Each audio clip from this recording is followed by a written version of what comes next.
Okay, so Season 11 of Overwatch is here. We got new skins, new emotes, new JPEGs, questionable pricing, and the new push map Runasapi. I'd make the joke about Illari killing everybody here, but Frogger already kinda did that, so I'm just gonna joke about how this guy looks like Cusco. Hot take. I like push. I really like push. I think it's a really fun game mode.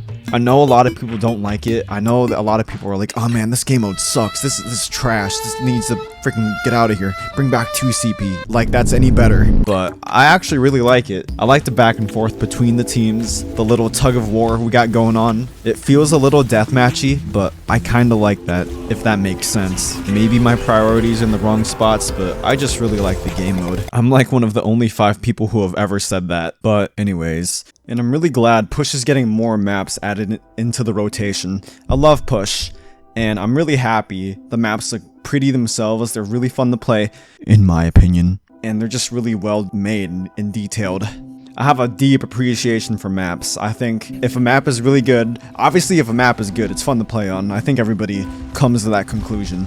But I just love the art design, the layout design, the detail put into the maps. Like, I know a lot of people hate Flashpoint, but I love Saravasa and New Junk City just because the maps look super pretty. They're really well designed, kinda.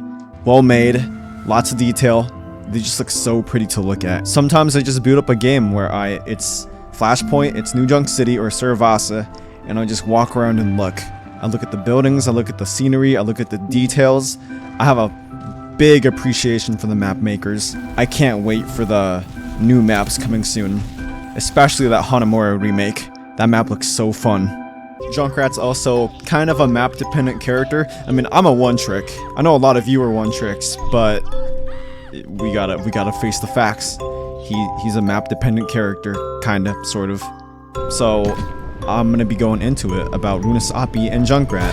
It's a sad truth. Some maps are just better for the rat. But I'm okay with that, because it's Junkrat till I die. Runasapi takes place in Peru, and it's so pretty. There's a lot of detail and work put into the map that I just adore. All the buildings have the Peruvian architecture going on. There's a lot of lush greenery and plants scattered around, reflecting the overgrown jungles of Peru. But it's also in line with the futuristic aesthetic of Overwatch. Really fits the art style of the game. The Overwatch team did a fantastic job with this map, really making each corner of the map breathtaking. For a good couple hours, I was only playing Runasapi, only queuing up for it in arcade, which was kind of funny because sometimes it'd be like a minute to queue up into a game. Sometimes it'd take me 30 minutes just because it's arcade. So, you know, it's arcade too, so you can't really treat this like I want to admire the map. I'm not gonna try hard. Even if we lose, it doesn't matter to me.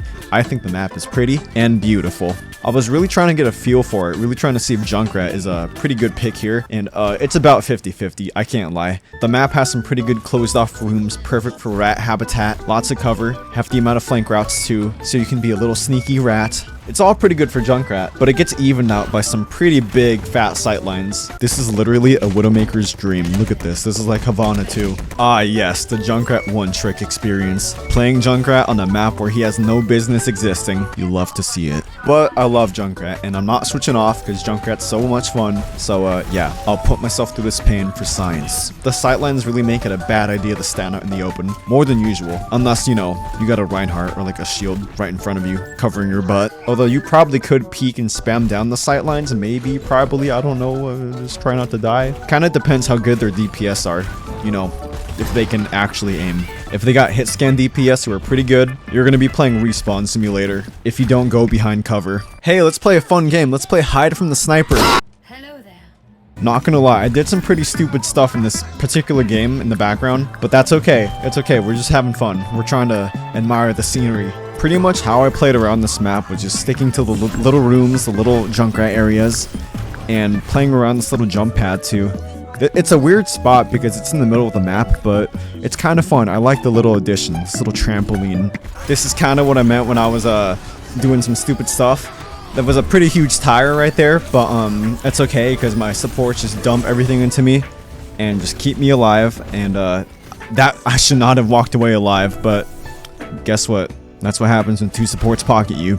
Not gonna lie though, I'd probably get way more value as like a hit scan, just because it's hit scan and the map's kind of open, but I'm way too committed to Junkrat. Like I said, freaking Junkrat is my baby girl, my baba girl, and I will stick with Junkrat until I die. And also my channel is based around Junkrat, so yeah. Something that also came out this season was the new seasonal game mode that happens every season. You know, like Mischief and Magic, the PvE game modes, all that junk, Star Watch. But this time, instead of committing to the theme of Ultra Watch, it's actually a community created patch where a bunch of streamers and cool Overwatch people made significant changes to the heroes. And it's kinda actually sorta fun. Yeah. Emong was in charge for the tank changes, TQQ was in charge for hit scan, Custa was in charge of projectile heroes. Oh my god, please don't fumble this. And SK was in charge of support. I'm only really gonna look at the Junkrat changes because, I mean, have you seen my channel? Custa gave Junkrat a projectile speed buff,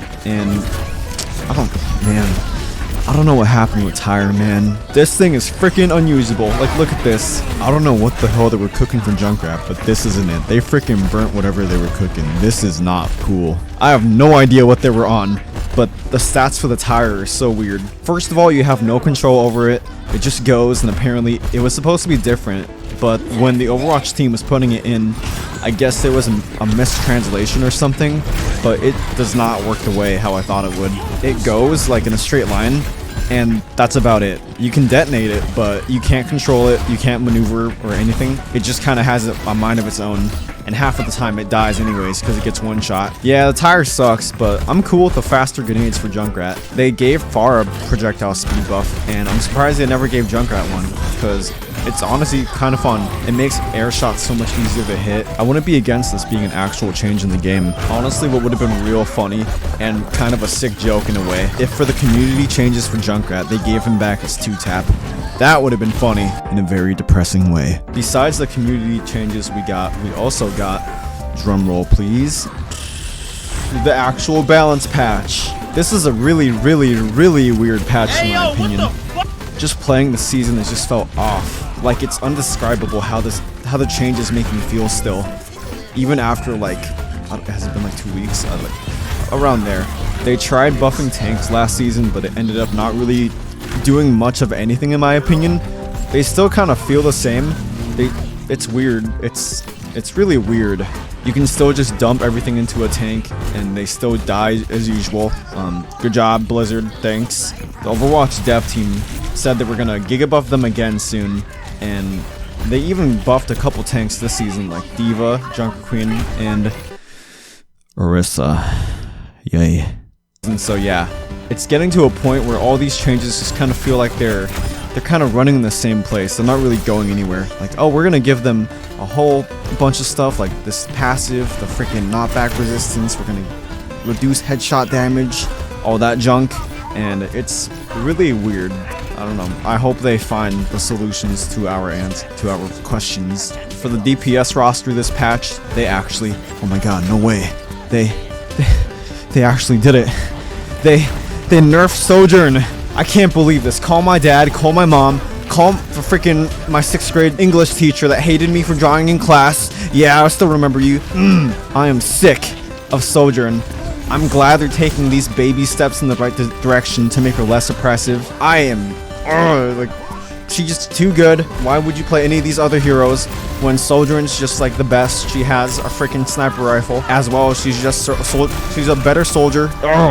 They buffed Symmetra too, and that's a bit odd, isn't it? I think no matter how hard they try, Sim will always be kind of weird, unless they just change her completely. So, yeah, it's a bit of a weird change. And for the supports, they buffed Illari and nerfed Kiriko. The Illari buff, I don't really mind. I think she's fine. She's whatever. She kind of sucks 1v1ing, but it's cool. I don't really... Yeah, but Kiriko is on the same level as Sojourn. They're both agonizingly painful to fight and to play against. She sucks. But even then, this was just a bit of a slap on the wrist. Like, okay, cool, you're a little bit oppressive.